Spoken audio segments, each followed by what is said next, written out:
And students, आज आपण भारताचा 75वा प्रजासत्ताक दिन साजरा करत आहोत.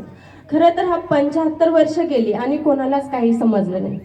तुम्हाला माहिती आहे प्रजासत्ताक दिन आपण बघण्यात यावा आपल्या देशामध्ये कित्येकाने आपले बलिदान दिलेले आहे आणि अचानक किंवा एक दिवसाची प्रोसेस झाली नाही. खरं तर आपला देश स्वातंत्र्य नव्हता आणि 150 वर्ष आपल्या देशावर इंग्रजांनी राज्य केलं होतं. मग सर्वात प्रथम उठाव कोणी केला असेल यासाठी की आपल्या देशाला स्वातंत्र्य मिळावं, आपण कोणाच्या आधिपत्याखाली असू नये, तर 1857ला मंगल पांडे या शूरवीराने सर्वात प्रथम आवाज उठवला. कशासाठी? की आपण कोणाच्या आधिपत्याखाली असू नये, आपल्यावर कोणाची हुकुमशाही असू नये यासाठी. आणि 1857ला ब्रिटिश आणि आपल्या भारतीयामध्ये युद्ध झाले. पण त्यावेळेस संस्थाने असायची वेगवेगळी आणि त्यावेळेस एक झाशी नावाची राणी होती आणि तिचं एक वेगळं संस्थान होतं. त्यावेळेस आपापले संस्थान वाचवण्यासाठी युद्ध केले की मी माझे संस्थान ब्रिटिशांना देणार नाही. आणि त्यामध्ये झाशीची राणी होती आणि ती सदा म्हणायची की मी मेरी झाशी नाही दूंगी. आणि तो उठाव ठरला भारताला स्वातंत्र्य मिळवून देण्यासाठीचा पहिला उठाव. आणि त्यानंतर हळूहळू सगळ्यांना असं जाणवलं की आपण इंग्रजांच्या आधिपत्याखाली आहोत आणि आपल्याला स्वातंत्र्य हवं आहे. त्यामुळे ते ज्या वेळेस त्यांना अशी जाणीव झाली त्यावेळेस छोटे छोटे उठाव घडत गेले आणि घडत गेल्याच्या नंतर काळ आला दुसऱ्या महायुद्धाचा. आणि त्यावेळेस आपल्यावर ब्रिटिश सरकारचंही आधिपत्य होतं. पण ब्रिटिश सरकारने असं सांगितलं की भारताने जर आमच्याकडून लढा दिला दुसऱ्या महायुद्धात तर आम्ही निश्चितच भारताला स्वातंत्र्य देऊ. आणि त्यावेळेस भारतानं ब्रिटिशांच्या सोबत दुसऱ्या महायुद्धामध्ये उतरण्याचा ठराव घेतला. आणि त्यावेळेस ब्रिटिश सरकारने दुसरं महायुद्ध जिंकल्याच्या नंतर सरकारने असं जाहीर केलं ब्रिटिश सरकारने की आम्ही तुम्हाला आता स्वातंत्र्य देणार आहोत. पण स्वातंत्र्य कसलं ते सांगायचे की वसाहतीचे स्वातंत्र्य, म्हणजे आम्ही तुमच्या देशामध्ये व्यापार करण्यासाठी आलो होतो ना, तर आम्ही आपल्या व्यापारावरचा हक्क सोडून देऊ, बाकी तुमच्यावर आमचा जसा हक्क आहे तसं चालू असेल. पण त्यावेळेस काँग्रेस सरकार होतं, म्हणजे काँग्रेसची एक संस्था स्थापन होती आणि वेगवेगळे अधिवेशनं व्हायचे. मग काँग्रेसचं 1929ला लाहोर येथे अधिवेशन घडलेलं आणि त्या अधिवेशनामध्ये असा ठराव मंजूर केला त्यांनी की आम्हाला तुमचं वसाहतीचं जे स्वातंत्र्य आहे ना ते म्हणजे चांदोबाची मागणी आहे. चांदोबा आपल्याला भेटणार नाहीत ना, तसं आम्हाला तुमचं वसाहतीचं स्वातंत्र्य नको, तर आम्हाला संपूर्ण स्वराज्याचं स्वातंत्र्य हवं आहे असं त्यांनी मागणी मंजूर केली. आणि तो स्वातंत्र्य त्यांना भेटला नाही. पण सर्वांनी जिद्दीने मिळून 1930ला 26 जानेवारी 1930ला स्वतःहून संपूर्ण स्वातंत्र्याचा ठराव पाहिजे म्हणून पहिला स्वातंत्र्य दिन 1930ला सादर केला होता.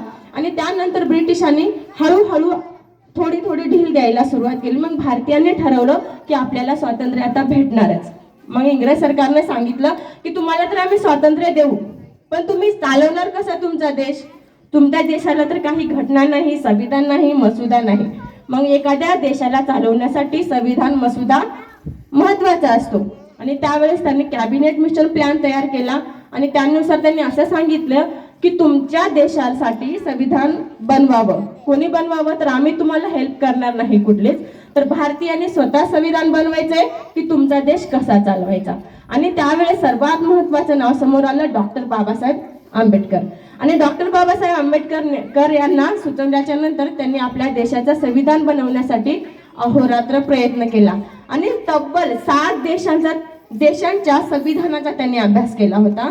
7 देशांच्या संविधानाचा अभ्यास करून 2 वर्ष 11 महिने आणि 18 दिवस एवढे दिवस त्यांनी अभ्यास करून सतत प्रयत्न करून एक मसुदा तयार केला.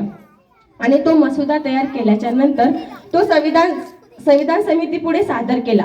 आणि त्यावेळेस पहिलं वाचन त्या मसुद्यावरती झालं आणि त्यामध्ये काही वेगवेगळ्या सूचना सुचवण्यात आल्या.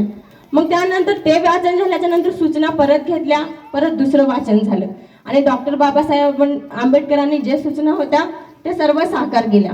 आणि आज 26 नोव्हेंबर 1949 रोजी संविधानाचं आपल्या 3रं वाचन झालं आणि संविधान आपल्या पंतप्रधान त्यावेळेसचे पंडित जवाहरलाल नेहरू यांच्याकडे सुपूर्द करण्यात आलं. पण त्या दिवशी संविधान फक्त स्वीकार करण्यात आलं होतं, संविधानाची कुठलीच अंमलबजावणी झाली नव्हती. तसं आपल्या संविधानामध्ये 395 कलम, 12 8 परिशिष्टे आणि 22 भाग असं बाबासाहेबांनी लिहिलेले होते, पण कुठलीच अंमलबजावणी झाली नव्हती. पण आजचा दिवस यासाठी महत्त्वाचा की 26 जानेवारी हा भारताचा पहिला स्वातंत्र्य दिन होता, म्हणून 26 जानेवारी 1950 रोजी आपल्या संविधानाची शुभ मुहूर्त पाहून अंमलबजावणी करण्यात आली. आता सर्वात महत्त्वाचं म्हणजे आपण संविधानाची प्रास्ताविका सगळ्यांना माहीत आहे आणि त्याची सुरुवात आहे आम्ही भारताचे लोक. आणि आपला देश सर्वात प्रथम हिंदू देश असल्यामुळं की आपल्या देशाच्या संविधानाची सुरुवात कोठून करावी, सर्वजणांनी आपापले मत सुचवायला तयार झाले. आणि एक जण असं म्हणतो की आपल्या संविधानाची आपण सुरुवात करूया ओम नमः शिवाय. एक जण म्हणतात की आपल्या संविधानाची आपण सुरुवात करूया राम या नावाने. सगळेजण आपापले मत मांडू लागले, पण डॉक्टर बाबासाहेबांनी असं म्हणलं की हे संविधान आहे आपल्या भारतीयांसाठी. हा संविधान कुठल्या देवाचं संविधान नाही, हे मानवाने लिहिलेलं आहे आणि मानवाच्याच हितासाठी आहे. म्हणून त्यांनी आपल्या संविधानाची सुरुवात आम्ही भारताचे लोक म्हणजे सर्व भारताचे लोक असा केलेला आहे. आणि सर्वात शेवटी सर्वांना मी प्रजासत्ताक दिनाच्या पुन्हा एकदा शुभेच्छा देते आणि थांबते. थँक्यू.